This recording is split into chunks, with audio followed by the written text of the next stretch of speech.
So Ivan, what types of those kind of exercise do you recommend?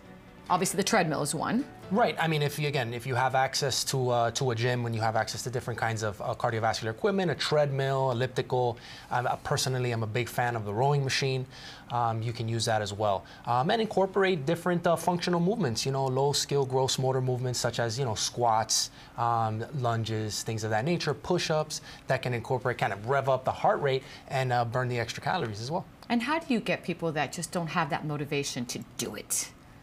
It's not easy. It's not easy. It's not easy. It's one of the toughest parts of our job is to really keep people motivated, and it's not necessarily bringing an external motivating factor. It's really tapping into their own internal motivation. It's peeling back the layers so that they themselves find that internal motivation, because that's really where success is going to come from. But just being there for them, being there for our clients, for our participants is key. Offering them tons of resources. That's really the key factor is giving them the ability to be in control of what they want eventually. And what about for some that says, I work all the time, I don't have the time to meal prep? What do you say? Mm-hmm. How do you fight that one?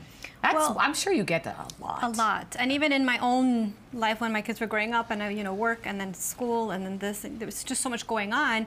So you really have to be organized. I think that's key. Make a good grocery list. So I help my patients and clients make a healthy grocery list. So what are you going to cook this week? Well, I don't know. I don't have anything in the fridge. Well, you got to put good stuff in the fridge and freezer.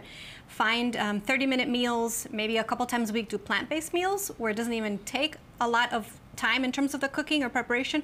Crock pots are great, using healthy recipes, of course. Helping people modify recipes. So instead of using a lot of butter and even oils, you can cut down the butter or switch butter to oil, or just cut down the amount that you're consuming, that you're using in a recipe.